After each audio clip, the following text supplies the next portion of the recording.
सुशांत तिवारी जी।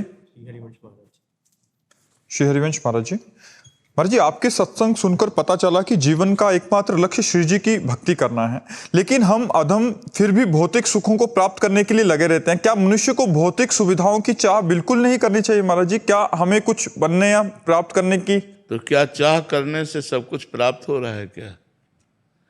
जो हम चाह कर रहे हैं वो सब कुछ तो नहीं प्राप्त हो रहा। जो हमारे प्रारब्ध में है वो हमें मिल जाएगा। चाह करने से क्या होता है? प्रारब्ध में भगवत प्राप्ति नहीं है, इसकी चाह करो, भजन की चाह करो, धर्म की चाह करो, सत्य की चाह करो, सत्य के राह पे चलने की चाह करो, तो भौतिक सुख तो अपने आप मिल जाएंगे। सुविधाएं तो तुम्हारे को प्रारब्ध अनुसार मिल जाएंगी, लेकिन भगवान प्रारब्ध अनुसार नहीं मिलेंगे। जैसे कोई दुख की चाह नहीं करता ना, फिर भी दुख मिलता है ना, ऐसे तुम सुख की चाह ना करो तो भी तुम्हें सुख मिलेगा। केवल अपने कर्म को करते रहो, जो तुम्हारा कर्तव्य है, कर्म है, उस कर्म को करते रहो। चाह हमारे हृदय को जलाती है, चाह भगवान से विमुख कर देती है। जाहि न चाही कवहु कछु, तुम सन सहज सने, बसो निरंतर तासुर, सो राउर निज के। मनुष्य जन्म चाह बढ़ाने के लिए नहीं मिला, चाह मिटाने के लिए मिला है। एक आदमी शांति से बैठा हुआ गंगा जी के ऐसे तरंगों को देख रहा था। उसका दोस्त आया, ए बैठे क्या करते हो? बोले क्यों? अरे बोले कुछ करो। तो बोले कुछ करने से क्या होगा? बोले धन मिलेगा। धन से क्या होगा? बोले भोग मिलेंगे। बोले भोग मिलेगा फिर क्या होगा? बोले शांति से बैठेंगे। तो बोले बैठे थे शांति से। इतना चक्र चाह में आदमी परेशान है।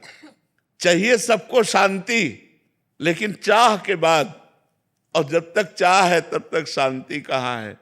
तो चाह हमें लगता है भगवान की करनी चाहिए कि मेरे भगवान हम पर कृपा करें कि मुझसे भजन बन जाए, भगवान का सुमिरन बन जाए, परोपकार बन जाए, दूसरों का हित बन जाए।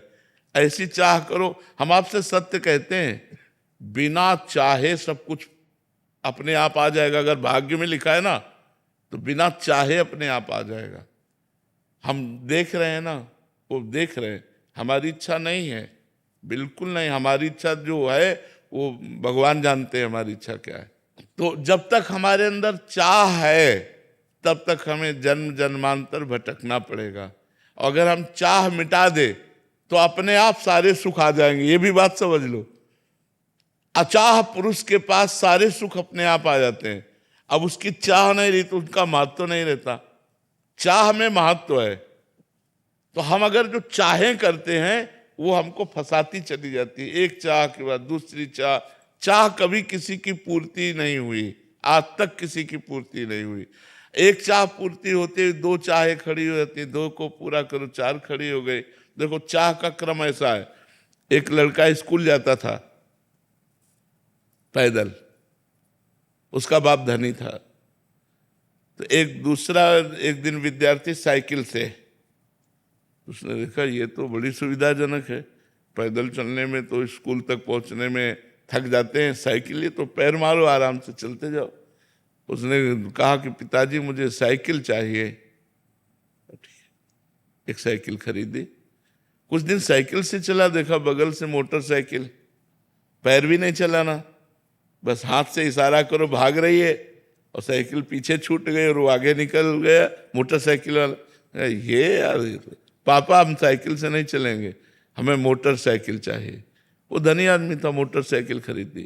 कुछ दिन मोटरसाइकिल से चला, पानी गिर रहा था तो देखा बंद शीशे की कार, बगल से एकदम। अरे बोले ये तो बहुत यार। गया और कहा पापा मोटरसाइकिल से नहीं चलूंगा, कार से चलूंगा। अब कुछ दिन कार से चला तो जाम में कार फंसी गई। ऊपर देखा हेलीकॉप्टर, हेलीकॉप्टर लेकर उसने कहा पापा हेलीकॉप्टर, थप्पड़ मारा, फिर पैदल कर दिया। समझ रहे कि कार भी बेच दी कि तू पैदल चल। बस हमारी हालत यही है। कामनाएं हमारी बढ़ती चली जाती है, 1 से 10, 10 से 20, 20 से 40। तो हमें लगता है अच्छे धर्म की कामनाएं करें, भगवान की कामनाएं करें, मनुष्य जीवन हमारा सार्थक हो ऐसी कामनाएं करें। और अगर हम धन की कामना करें ही तो भगवान के ऊपर छोड़ दें कि मन आवे तो पूरी करना, न मन आवे तो पूरी मत करना। हम इससे प्रसन्न रहेंगे, जोई जोई प्यारो करे सोई मोहि भावे। धन की कामना करे तो प्रभु से करे, वैसे तो करना नहीं चाहिए, पर करे तो प्रभु से करे और अपना कर्तव्य कर्म करता रहे। और जो सुख दुख आए उसे सह ले, तो इसी जन्म में भगवत प्राप्ति का मार्ग प्रशस्त हो जाएगा।